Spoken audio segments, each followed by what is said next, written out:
Hoy! Sandali.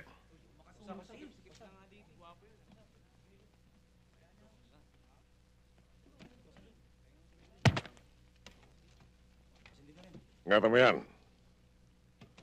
Nagkakapatayan dito dahil lamang dyan. At ang regulasyon dito, walang plato, walang kakainin. Ang barak sa ito, tulungan lamang. Alas 4 ng umaga, maririnig nyo ang kalimbang ng kampana. Sa loob ng 3 minuto, ang lahat ay kailangan nasa labas na. At ang mahuli, walang lalamunin. At may parusa pa.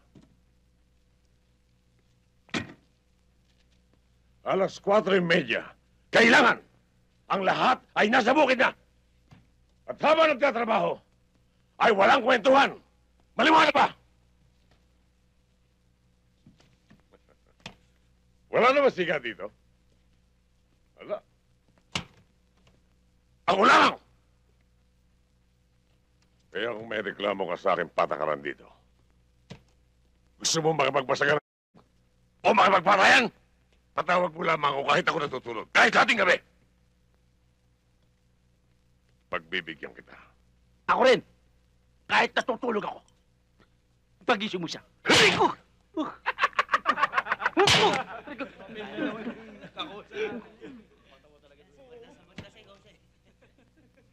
Kapatas, bagay sa yung toga.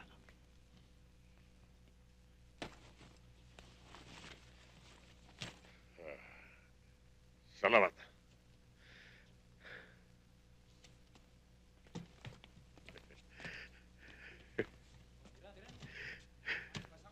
Ganda. Kaya niyo bang patunayan yung binibitang niyo sa akin, ha? Bakit? May ebidensya ba kayo? Ha? Siguro pinsan mo kaya nadukutan. Tinan mo naman itsura, oh. Mukha pa lang. Ano ko ba naman? Ano? Tinan mo. Palo ka ng palo, tinuturo ka na nga ng tao eh. Tatay Isko, mukhang may pinagtatalunan kayo dyan, ha? Meron nga, Ano sir. ko? Ito kasi hindi, pinsan sir. ko. Wala ho. Pinag-uusapan lang namin yung nababalitang demolition dito. Grabe. Demolition. Totoo ba yun? Hindi. Hindi totoo yun. Sargento. Napasyal kayo, Sargento eh. Ano ho bang atin? Magtatanong-tanong lang sana, Mang Isko. Kasi yung kasama namin nanakawan yung kotse. Pagbalik niya sa parking lot wala na yung stereo niya tsaka yung perang laman ng pitaka niya naiwan. Baka kako kilala niyo kung sinong tumalo sa kasama ko. Naku, Sargento, wala ho kong alam dyan eh. Pati yung mga tirador ng bukas kotse, nagsialisa na rito, wala na ho sila rito, wala ho kong alam dyan. Ako meron. Meron pang naiiwan dyan. Ako rin. Kilala niyo ba kung sino yung tinutukoy ko? Kilala ko, sir. Pero hindi pa ako sigurado eh. Hayaan niyo ipagtatanong ko. At kapag sigurado na ako, sasabihin ko sa inyo, sir. Dapat talaga bigyan ng leksyon yung mga magnanakaw na yan eh. Lalo na yung mga mandurukot na walang patawad, na hindi namimili ng bibiktimahin. Kapal. Di ba, Julie? Ha? Oo, tama siya. Tama si Bardo, sir. Ganun na talaga. Dapat talaga yung mga yun. Bigyan ng leksyon yun. Kapal, grabe. Ang galing mo eh. Talaga? Galing, grabe. Kung ganun ho papaalam na ho ako. Pasensya na ho kayo kung nakaabala ako. Sige ho, sir. Sige, sir. Sasabihin Sige, ko kagad sir. sa inyo, sir. Ingat. Salamat. Sasabihin ko. Paano, Julie?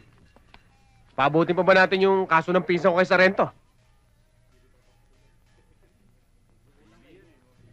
Kailangan pa bang paabutin kay Sargento yun? Pwede naman pag-usapan sa maayos na paraan. Ayan, wallet ng pinsan mo, 50 pesos lang nandyan. Hoy, pag-ingatan niyo yung bulok na wallet ng pinsan mong mas bulok, ha?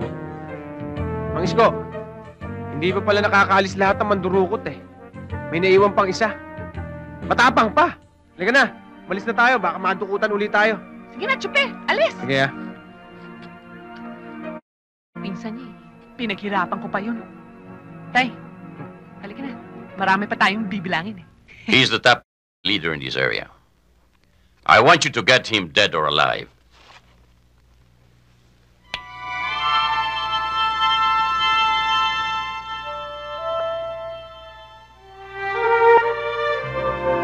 Pa, kailangan ko na umalis.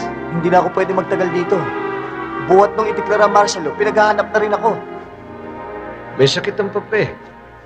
Tayong dalawa lang inaasahan niya, aalis ka pa. Kuya, marami nang nahuli sa mga kasamahan ko. Ayoko mangyari sa akin ng ganun. Lalaban ako hanggang kaya ko.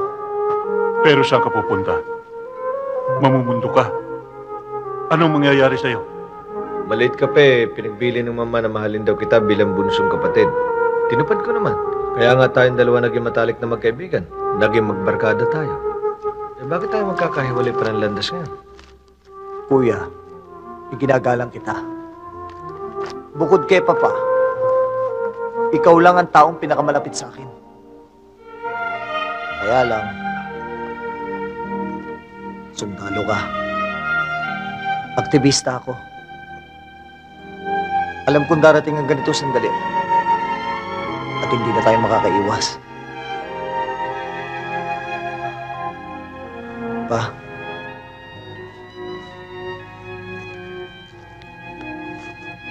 Pa, sorry ho. Ayoko na kasing bigyan pa kayo ng mas malaking problema eh.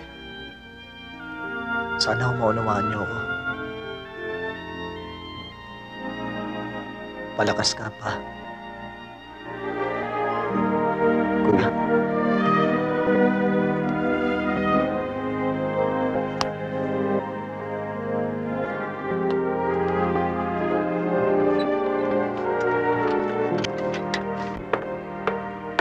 Iho.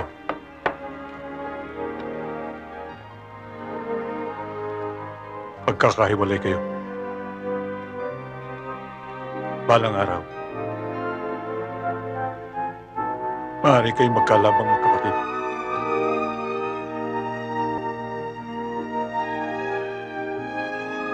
Kayo na lang dalawang natitira sa akin. At ayokong mawala ang sino man sa inyo.